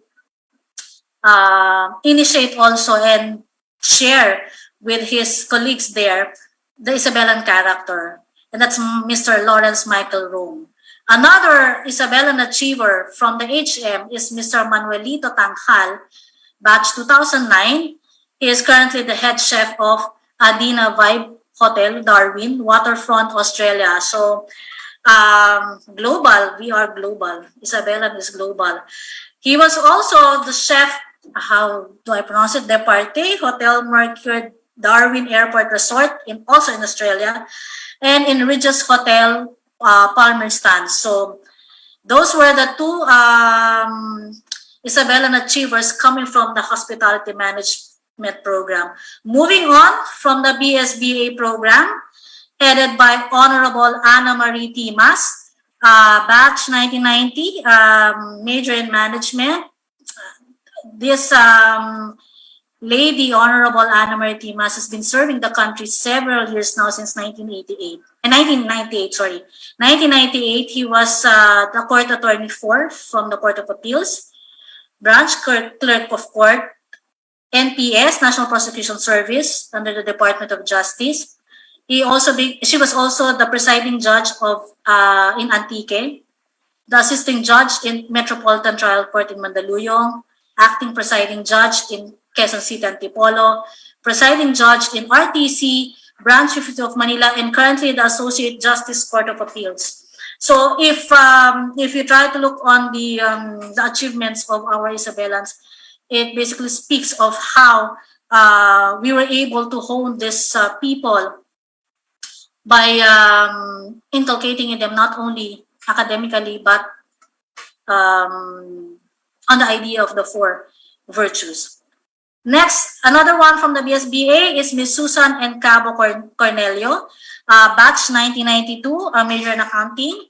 She's currently the Vice President and Head of Human Resource Administration and Information Technology Department of GT Capital Holdings. She was also able to handle several positions on huge or big banks like BPI, City Trust Banking Corporation, Solid Bank Corporation as division head of compensation and benefits. She also became the country HR manager in offshore banking unit of ABN AMRO, the department head of career development at Metrobank, assistant vice president of UCPB, and the vice president for compensation and benefits of Sterling Bank of Asia. So those were the representatives from the business administration program. Next, the next achiever is from the computer studies program from the IT. Mr. Roldan is quite a young achiever since he just graduated 2017. Currently, he's the solutions architect of Health Now Philippines, but he was able to perform other positions or occupy other positions as senior software engineer in Ayala Healthcare, senior expert developer in Sutherland, and was able to be a mobile application developer in Incubix Technologies Incorporated. So we are not into, we want to identify also somehow that age is not of that, is not an issue for an Isabelan to achieve. Mr. Roldan is batch 2017. Another youngster from the ABE education program, we have Ms. Meridel Enrica Alaba, who is now currently affiliated in Ateneo de Manila University as a grade 11 faculty under the Christian Life program. So Ms. Meridel Enrica Alaba is currently also the moderator from SINAG, which stands for Samahan ng Mga Scholar na naglilingkod at gumagabay.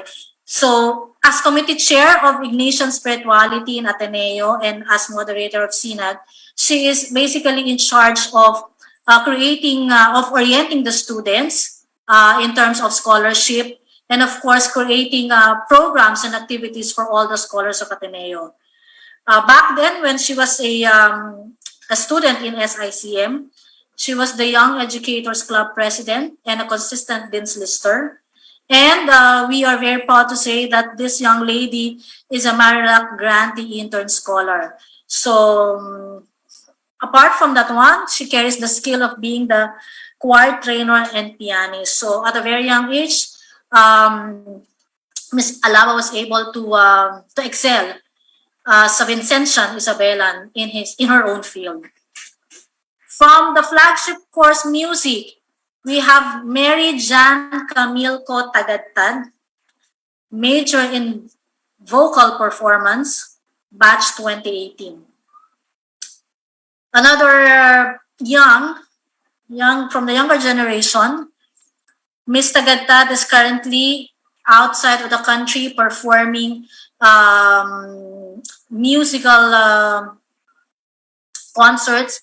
And she is also right now the vocal and piano instructor at Dubai Melodica Music Institute. There was once a time that she was able to represent the country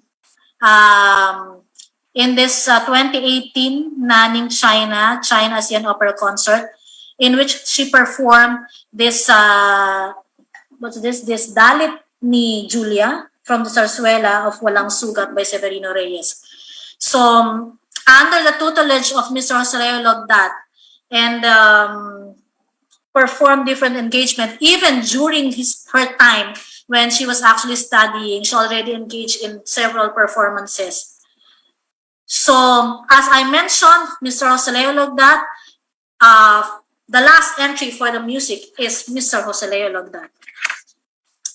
This, I should say that we are really very lucky to have Mr. Jose Logdat to be part of the Conservatory of Music because of the accomplishments that you are seeing on your screen. Okay?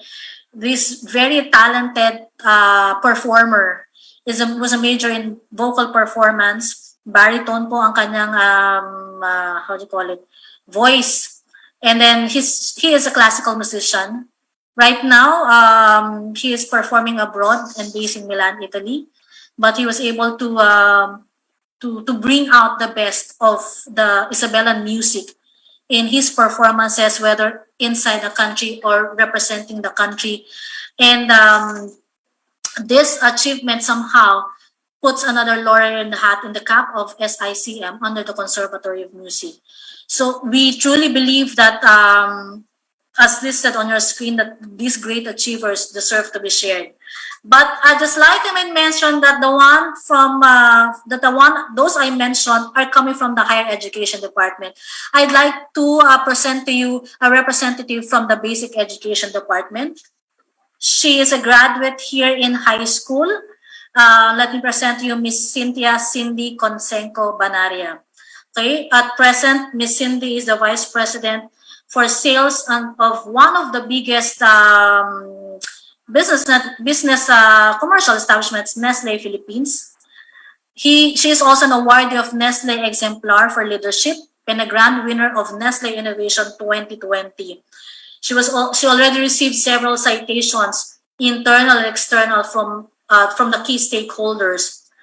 Previous work of Miss Cindy is in San Miguel Corporation, where she also won sales awards, both in SMC and Nestle.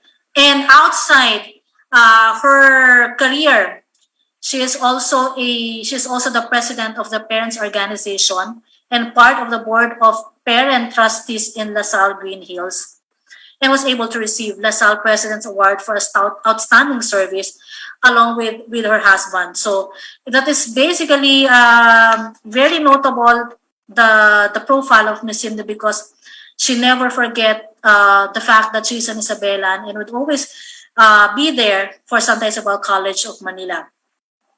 So it is really truly inspiring that our Isabellans may belong to different fields. They may bear different perspectives in life. They may be performing distinct family roles, but at the end of the day, they are all Isabellans. Okay? So the history of SICM, or Santa Isabel College of Manila, the various roles it portrays in the lives of its countrymen, creates a ripple effect, significantly creates the ripple effect in the entire SICM community, shaping the Isabellan achievers as responsive Vincentian Isabellan, bound and determined, carrying the unwavered Isabellan attributes of compassion, competency, creativity, charitable, and being Christ-centered can be seen whenever, wherever.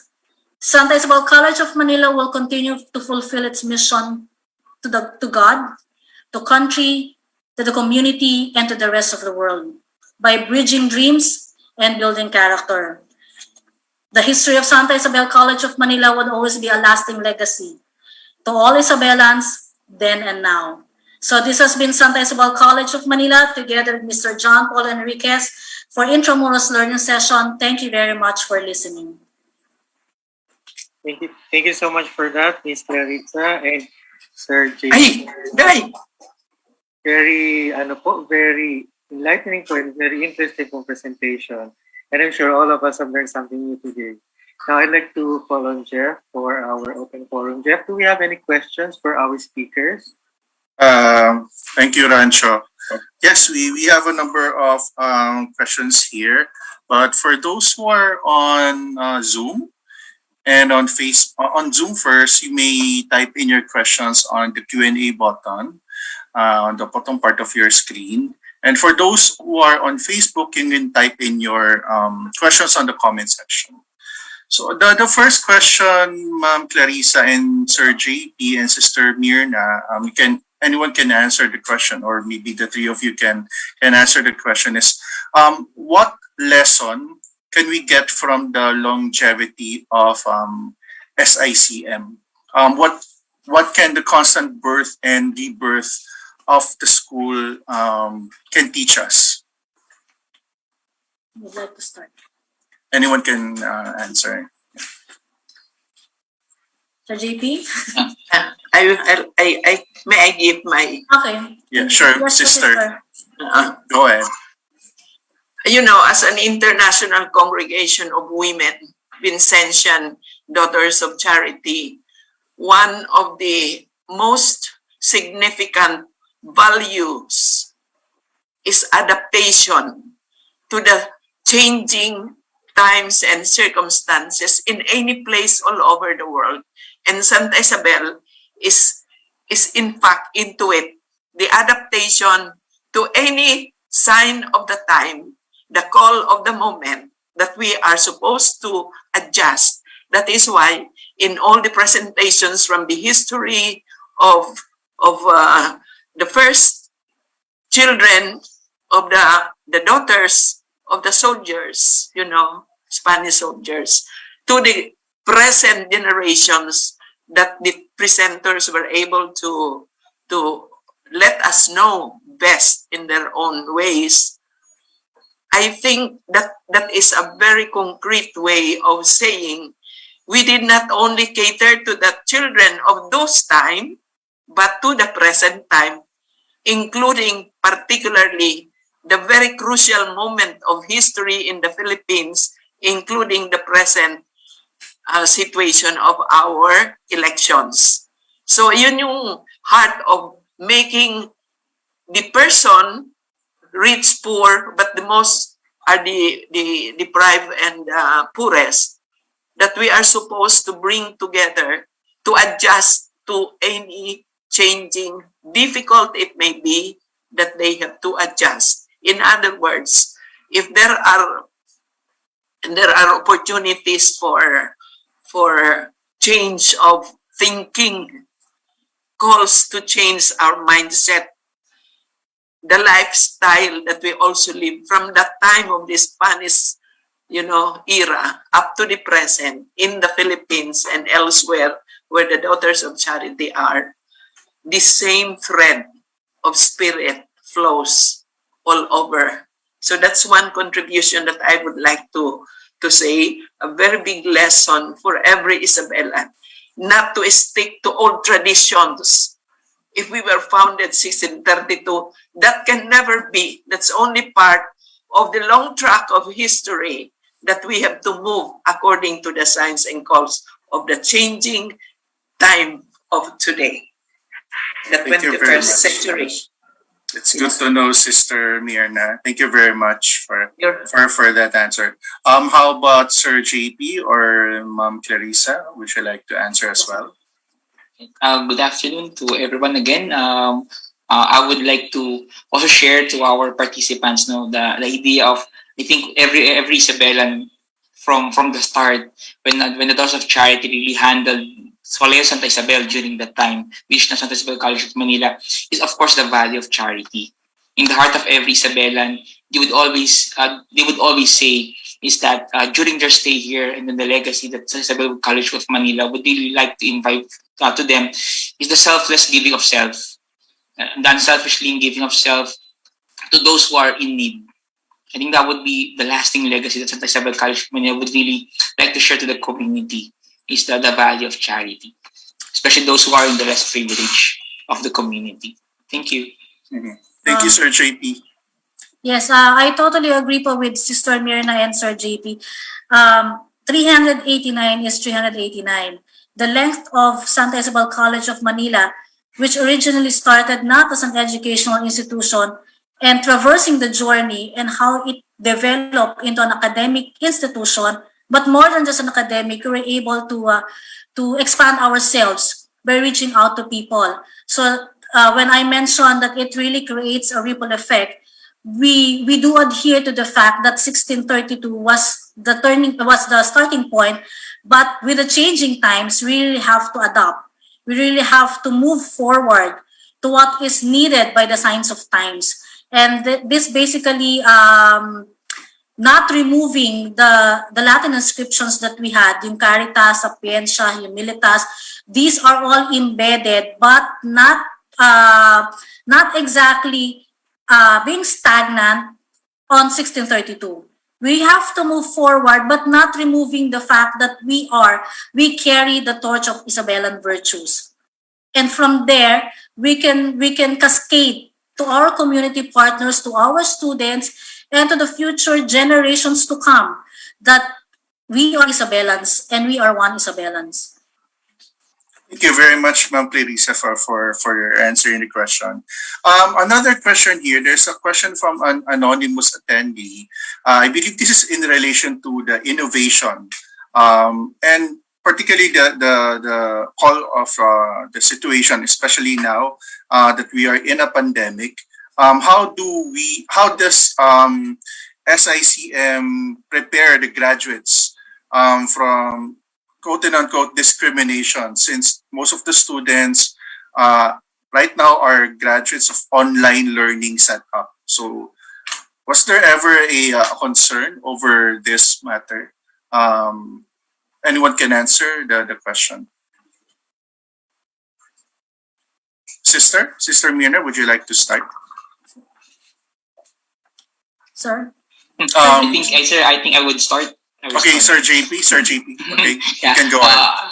I would like to share our experience now. Kasi the question is quite really relevant, nowadays. Especially we are already I think we're in the second year of our pandemic now, and most of our students are really on the online learning setup. Actually, Santa Isabel College of Manila started when pandemic set in.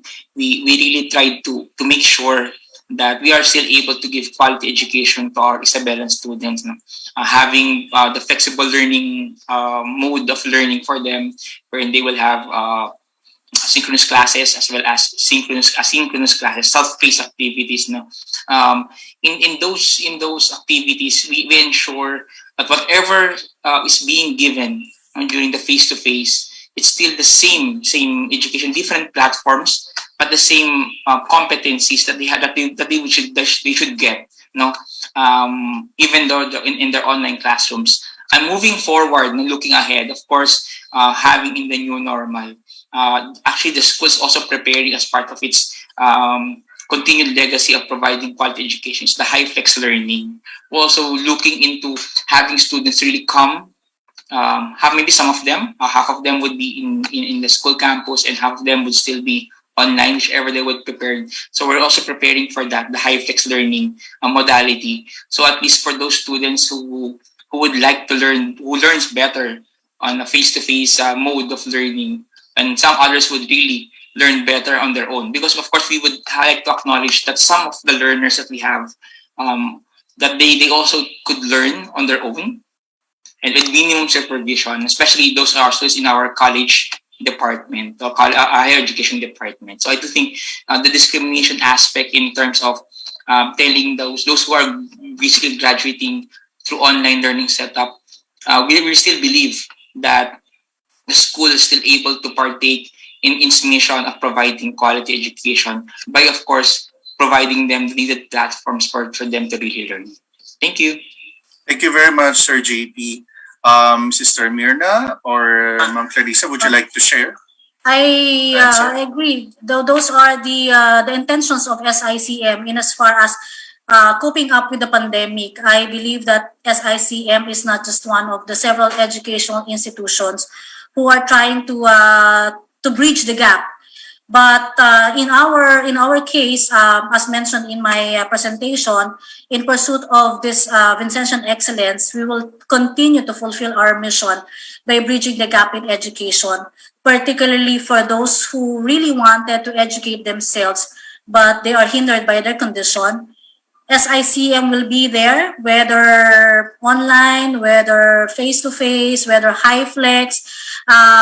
We will continue to provide quality education to those who are really, because we recognize the fact that education is a matter of right. Though it may sound that in today's condition, it may look like education is just a privilege for those who can. But we would like to eliminate that unjust structures by sending these people, by providing the quality education that they need in our within our educational goals. Yeah. Having said that, by our two partners, now, Jeffrey, I would like to add also, in any endeavor of change, of any, even before and now, the pandemic particularly, where parents are made to contribute through consultations. We listen to them, we get through them, and get back their own ideas. For example, with respect to our preparation right now, readying for the combined online and face-to-face, which we have submitted to the CHED, which initially the CHED has already given us a go signal. Consultation was very, very near to the heart of everyone. That's why I asked my two partners, Clarissa and JP, to speak first, because it is they who, in fact, start to think we have to consult. Yes, it is always there. So reaching out to any member of the institutions, the stakeholders, parents, students, faculty, and personnel, this begins with conversations, consultation, and collaboration. And therefore, no matter how difficult the situation, the pandemic in this 2 years almost, by next month it will be, we have always been readying ourselves, but seeing to it that we collaborate, we consult. I think this is very important in this time, because if we do not, and we insist on online all the time, I don't think everybody is ready for that. Connections, internet connections, etc. And that's why it is part of our discernment to see to it that when we hear the voice of these partners of us, we also make them feel that the implementation of this high flex, for example, that we intend already, preparing already for that, for the coming 22-23. These are the things that we can pave the way for a better understanding and cooperation. And of course, there will always be consideration for the poor who cannot be reached out through online.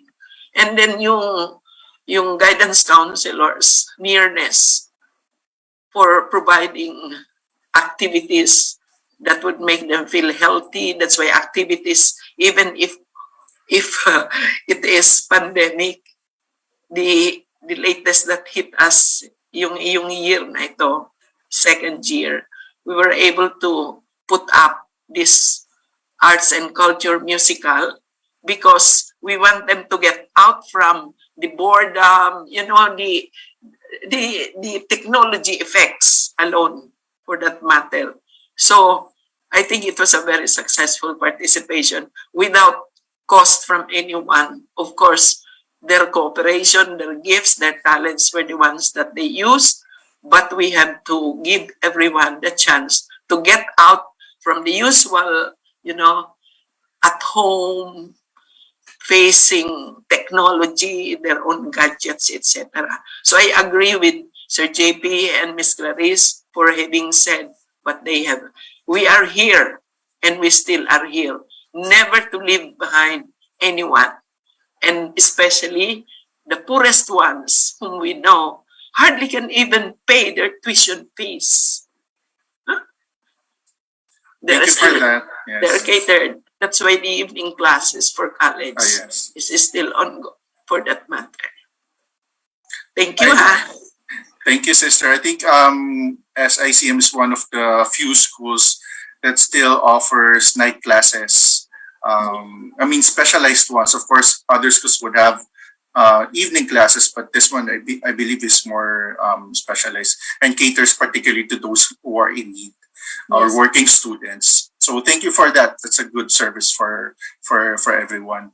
By the way, the question a while ago was from Angelo from Minial. So Angelo, thank you for sending that question.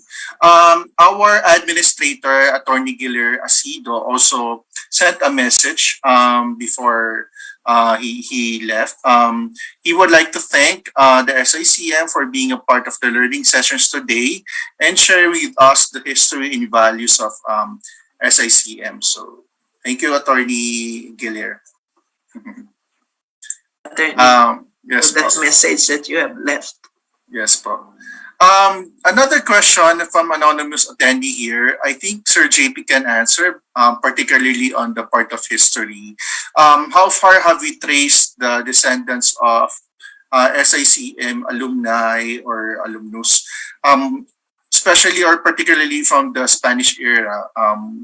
Can we name a few of them, and would it be nice to hear stories from the family? So, was there an account or a collection of account that can be accessible to the public, perhaps in a book form or in your libraries or online sources?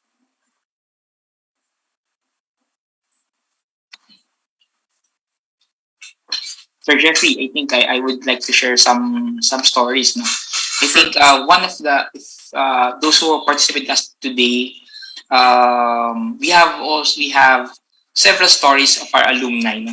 However, we're still in the process of collating them, and then in the promotions office is part of the digital project of featuring several alumni in our Facebook page. So maybe those who are here would like to also visit our Facebook page. There are several alumni we have shared already of their achievements in life. But I would like also take note of maybe one of my experience here being the faculty. I entered St. Isabel around 2003. So medyo ito lang siya, recent lang naman din. So we have mentioned during the history that one of our maestro, Lucio Santeras, taught in Santa Isabel.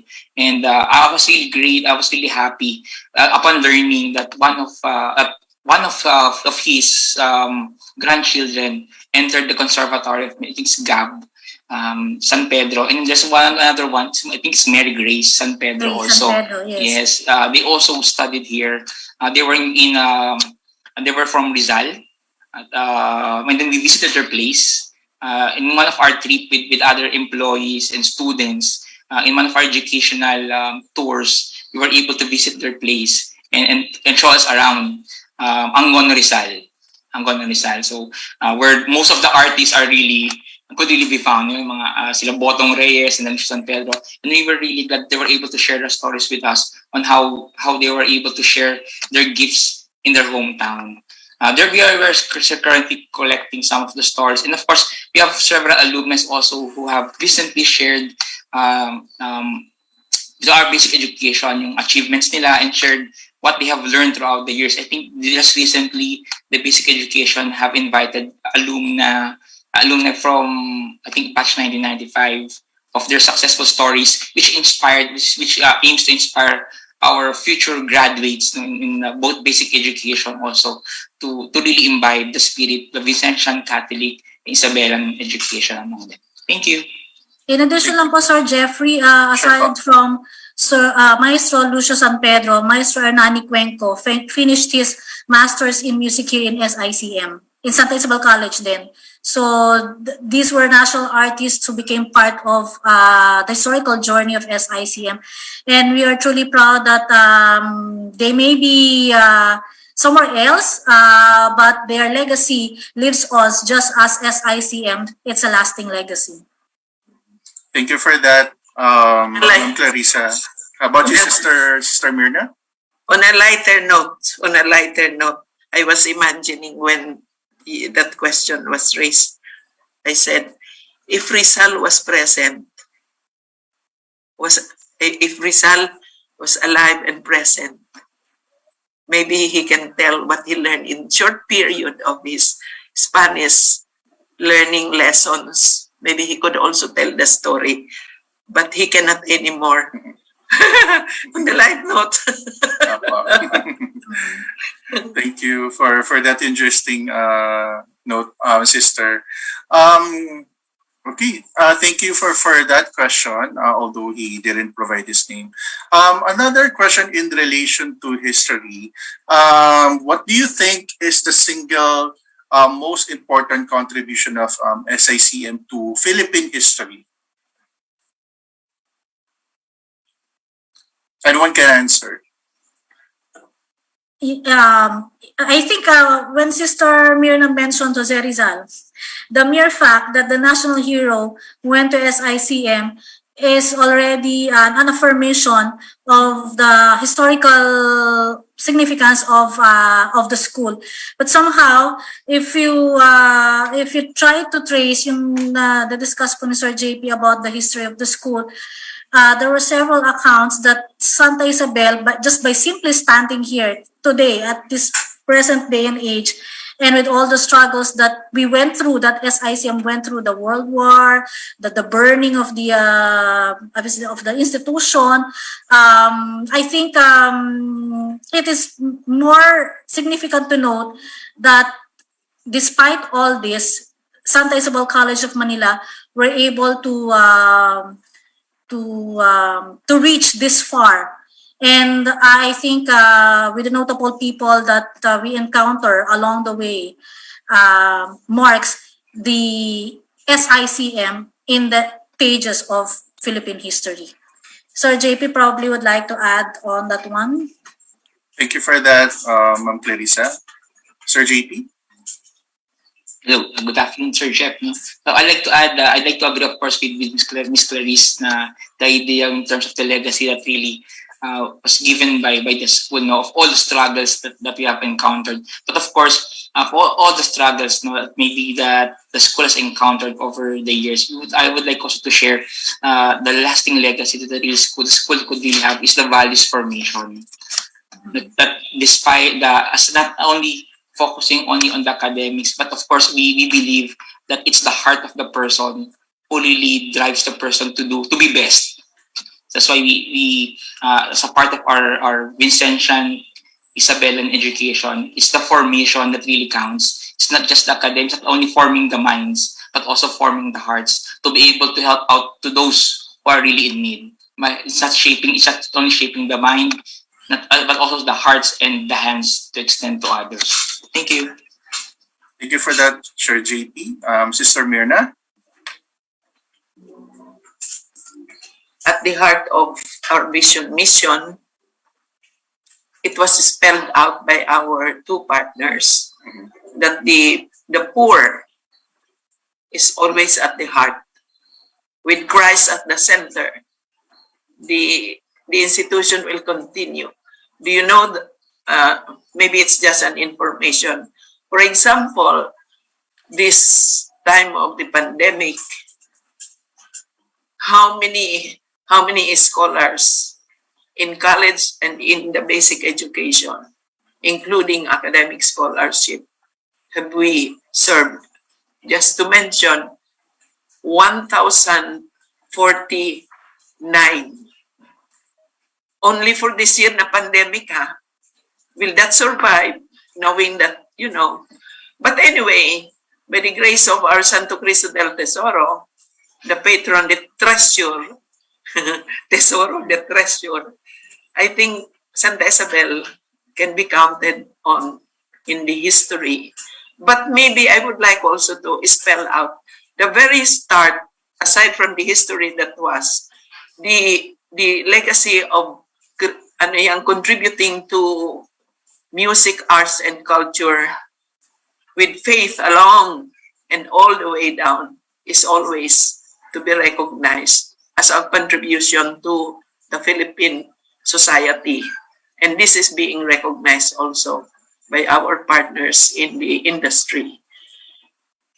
We cannot perhaps at the moment spell them out, but continuing through the years would always say, Santa Isabel is still here, and Santa Isabel is still for the poor.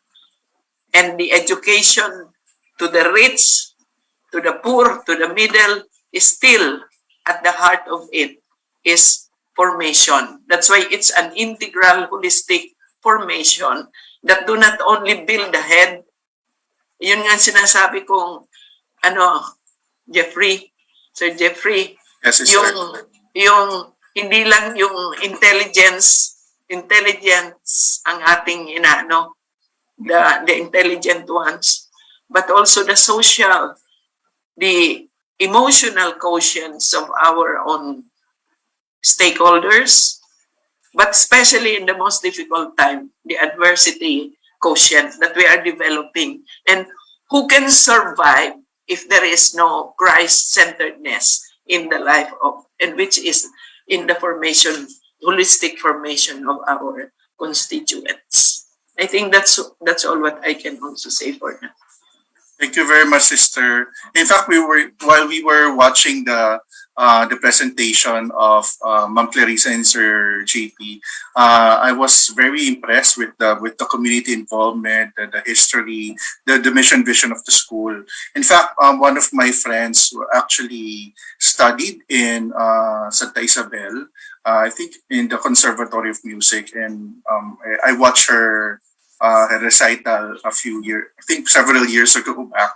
So I was also able to go to Santa Isabel. So thank you very much for that. I think we're running out of time, unfortunately. So for those who are, okay, I think wala naman na masyadong questions. So, okay, we're gonna wrap up, and just let me share my screen before we end this session.